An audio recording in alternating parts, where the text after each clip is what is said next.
Relationships are kind of tough sometimes, no matter what you're dealing with. Roll money in there, and it can be really complicated to navigate all the things when you're dealing with another human in your house at the same time.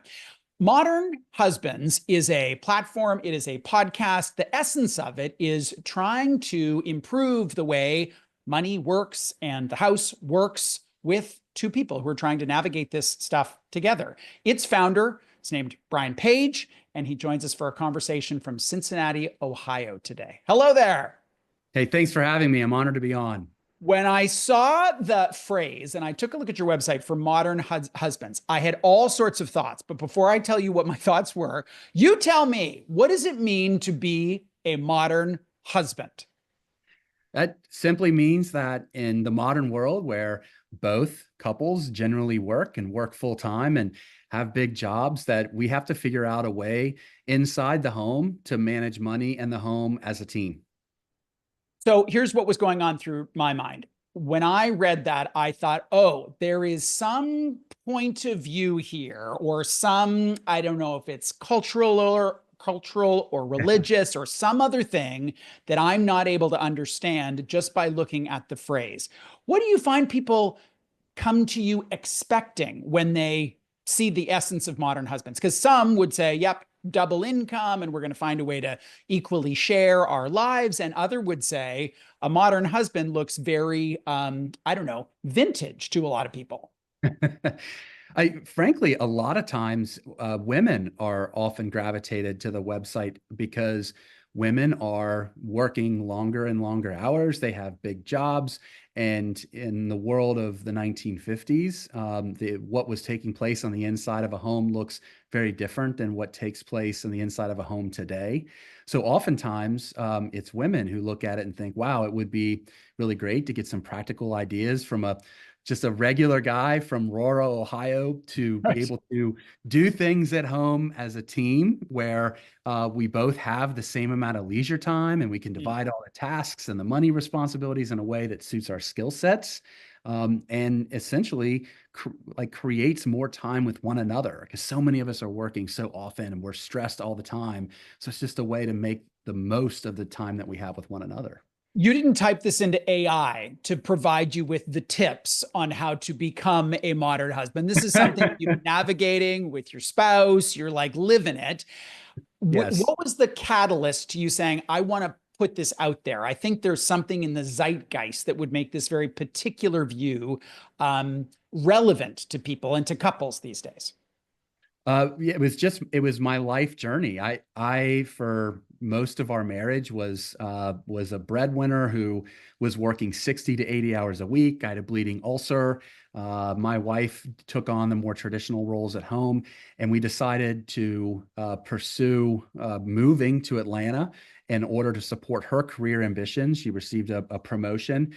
And in doing that, I took a different job, which was also a big job. It was a stressful job. And it just became a point in our life where we needed one of us to be more flexible. And she was the one whose career we were supporting. So I look at it as a gardener and a rose in the relationship. You know, she spent most of the marriage being the gardener at home, kind of nourishing everything at home to make sure that I could blossom in my career. And so it was a little bit of a role reversal in that sense, even though I was still working full time. And essentially, when I did it, I just Googled how to be a great husband. That's how all this started.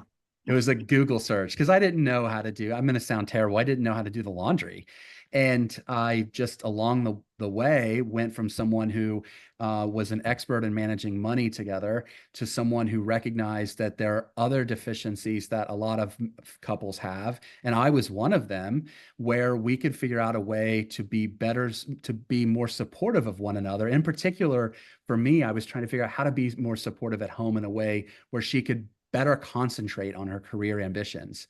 And so I realized, oh my gosh, this is like something that all my friends are talking about. They have trouble or like little arguments, or there's some friction in their marriage around just chores and money, and nothing like this exists where it all comes together and shared in a practical way. And so Modern Husbands was born.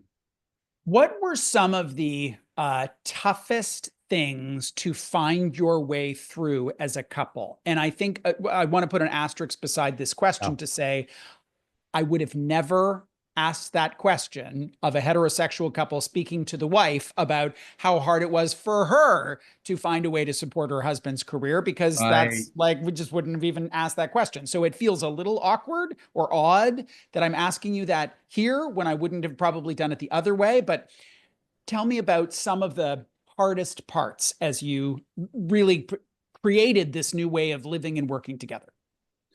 I think for some men, money and masculinity are taught. They're married, right? Yeah. And I felt like I'd already accomplished a lot of the things that I wanted to accomplish in my career. So I think that in part I felt good about myself, so it was easier to say, hey, although I'm still working full time, my wife has a big job, and I want to do what I can to support her. And it's unfortunately it's very common among many households where it's this way, and it's just not openly talked about because there's so much pressure to be a provider only in the traditional sense. But when you look at surveys, when you look at research, when you talk to women, they want providers in more ways than one. Obviously, a financial provider is important, but they also want that provider to provide them with the support they need at home so they can also be great in their careers. And in that journey, I think what was toughest for us is that my wife did so many things at home, and anyone who's doing certain tasks for 10 or 20 years are going to have certain ways to go about it. And I wanted to do it in my way, and kind of working through those things where I could alleviate the mental load from her and I could own it, but also do it in my way. That there were rocky moments, but they were just little bumps and easily managed over time when you employ the strategies that we share on our website at modernhusbands.com. Uh, what would you say about how you show up in the world differently? And I'll give you a super practical example. I was one of the very few, my kid's now almost 15 years ago, I was the primary caregiver, two dad family. I was the only dude in the doctor's office. These days in my neighborhood, it's probably 60% men in the doctor's office, not because they don't or necessarily stay at home, but that's a task that they take. What are Yeah. some things that you notice today that are still like not completely integrated in the way that we might like them to be? Like honestly, the doctor's office, school paperwork, for whatever reason, well, I mean, we all know it's probably from traditional norms, I should say. The first phone calls to mom, where I have decided I just take my wife off the lists. I don't include her Right. in any of the There's one paperwork. phone number and it's yours. It's me. Yeah, that's it. That's my, and so everybody knows that the way that I work out my schedule is that my family's first, and then I work around that with my work schedule.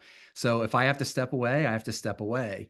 She doesn't have the luxury to do that now, but she was also the one who did it for years. And it's interesting where you almost have some confusion of like people are like, "Oh, really? I talked to you?" I'm like, "Yeah, I got it. I handle it." Yeah.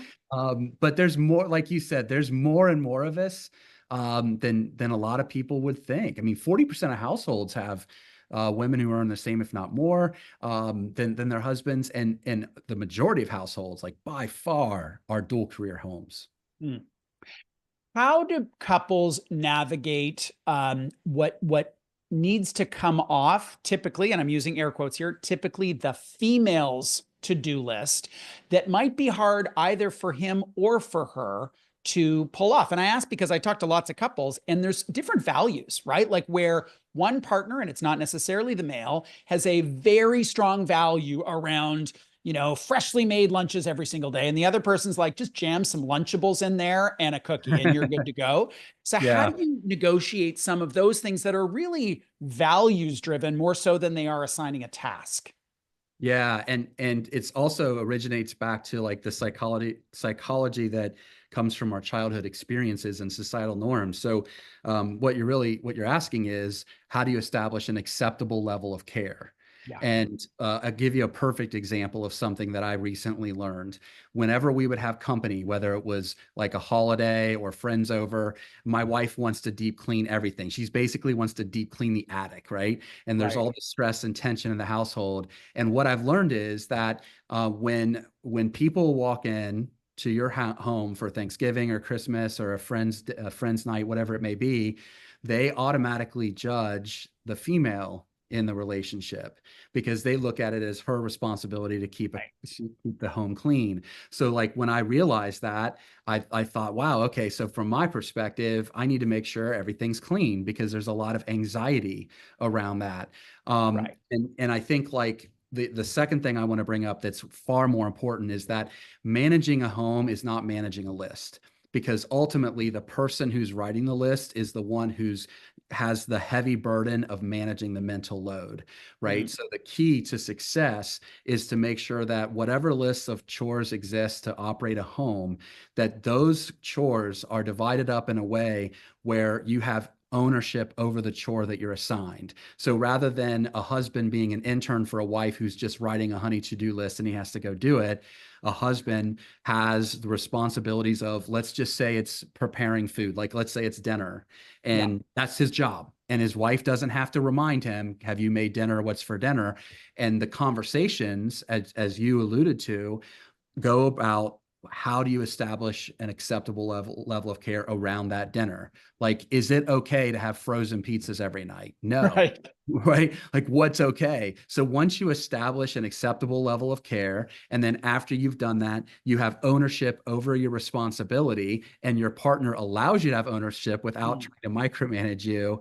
And then you do all of those things without having to be reminded, and you do it in a way where the partner feels like, oh, this is really great, this is what I want, then you have a happier relationship. And this isn't exclusive to heterosexual Yeah. couples, right? This is Two humans existing under the same roof. right, right, Yeah. right. It just Yeah. so Yeah. Yeah. happens that So there's the realm of expectations, there's the realm of communications, there's also some practicality involved here. And I'm interested in hearing more about your family financial planning calculator because I wonder what's different about it than about any of the gazillion calculators out there online.